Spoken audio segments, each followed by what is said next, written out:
This is Thunder. This is TBS. We're live from the Rupp Arena in Lexington, Kentucky. And as we go to the ring, we're going to see El Vampiro make his Thunder debut.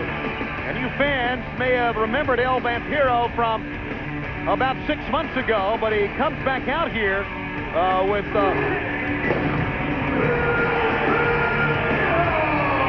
quite a look as well, Mike, today. Now, Mike, you do have some background information on El Vampiro as he makes his debut here on Thunder. Thunder debut, re-debut in World Championship Wrestling, Tony. I guess appropriately enough, for his Thunder first match, El Vampiro was born in Thunder Bay, Ontario, up in Canada. Has wrestled extensively throughout Canada, Japan, and Mexico. He's 31 years of age. He started off at 16 years old in professional wrestling, so he has been in the squared circle for 15 years, and I guess that look sort of reflects his life outside of professional wrestling, because for some 9 years he has been the lead singer for a hardcore punk band. Lead singer for a hardcore punk band. Where do you get this stuff, Mike? You surf the net for this stuff, or do you have a book? Go right to the source. You go right to, you talk to him? Tony, he knows his grandfather's aunt's maiden name. Do you make telephone calls to your other stooges? What do you do to get this information? I just want to know. I'm just trying to, I mean...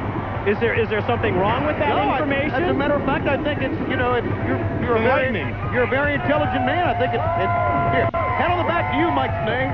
Good job. It's amazing. But, of course, the pat on the back's only 12 inches from the kick in the pants.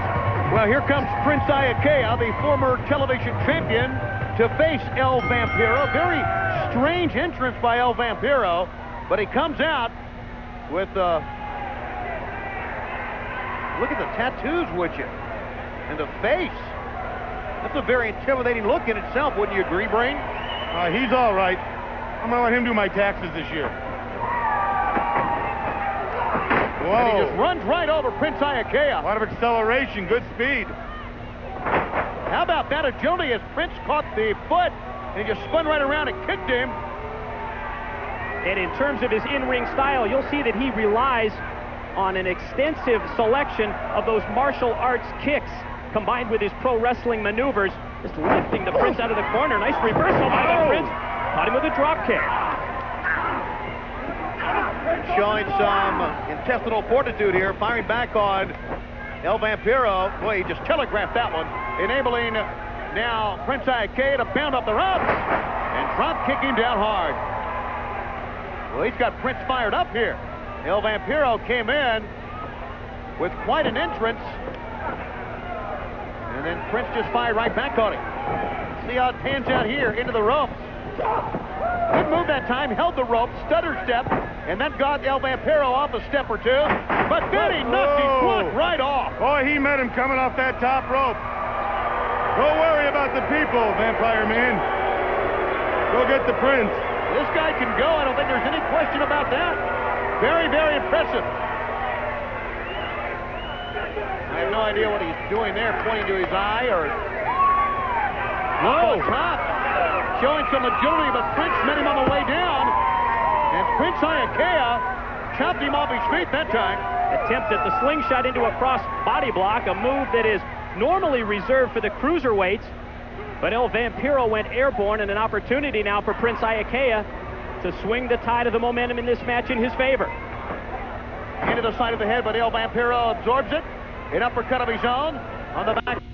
The comments made by Curt Hennig towards world champion Ric Flair. Curt seemed to be very upset, not only about losing the World Tag Team Championship, but in the same breath, he wants to make headway as far as being a top contender to the World Heavyweight title. I don't think he has to impress anybody. We already know how great Hennig is. Yeah, but I think he feels he was jobbed. Him and Barry Windham were jobbed out of that WCW Tag Team Championship. So right now he wants some gold. He's got a taste of it. He wants to Ric Flair back in that ring. Like he said, he's the man that slammed that steel door shut on Flair's head. He credits himself for single-handedly destroying the Horseman. He says he's a wrestler that made Minnesota famous. He's the most famous wrestler out of Minnesota, and you can't lie about that. The man, he's tremendous. He's a tremendous athlete. How about Hennig putting that time limit on Ric Flair? claiming that he expects to hear from the president of WCW within 15 minutes. Well, I like the idea of him doing that, but I don't think the president or the world champion, who's one and the same, is going to be dictated to. There's no question that is not going to happen at all. Something's happening, though. I have no... He danced with the ball. Harry Saturn. He leaves. What's he doing out here? He's right out of Dr. Frankenstein's laboratory is what he is. Boy, watch your clock. He's becoming stranger every second. And more dangerous. I don't know who he's watching here. Oh! How freaky can you get? We got a guy with yellow eyes and chains staring at a vampire with tattoos on. Pass me that garlic. It's Thunder. I don't have to be invited to the dance to cut in. Tony, you don't happen to have any extra wolf bane on you, do you? I happen to have some right here. Thank you, Brain. I thought that was a corsage. Now, Prince through all of that, and even El Vampiro kept their focus in the ring. And Saturn gave him something to look at. A pickup and a spectacular move. That showed a lot of acceleration you talked about on earlier, but that from the top down hard and a leg drop from El Vampiro. He got a cover, not too good of a cover that time, enabling the Prince to kick out easily. Saturn comes in. I guess Saturn doesn't want anyone looking freakier than he is. Don't worry, Saturn. Don't worry. You're first place on that. You're going to the hall. Look at the agility by Vampiro. Standing sidekick leveled the Prince. Is that a necklace around his neck or his teeth? He picks him up and drives him down. Calls that the nail in the coffin. He's got him. And the Prince is history. I smell dirt. El Vampiro makes a most impressive debut, to say the least. He showed us a lot. Agility, power, confidence, and he looks pretty darn weird to boot. Well, he had to finish his opponent off quick, because in 10 hours the sun comes up and he's got to get back to his box of dirt. For all the latest news on the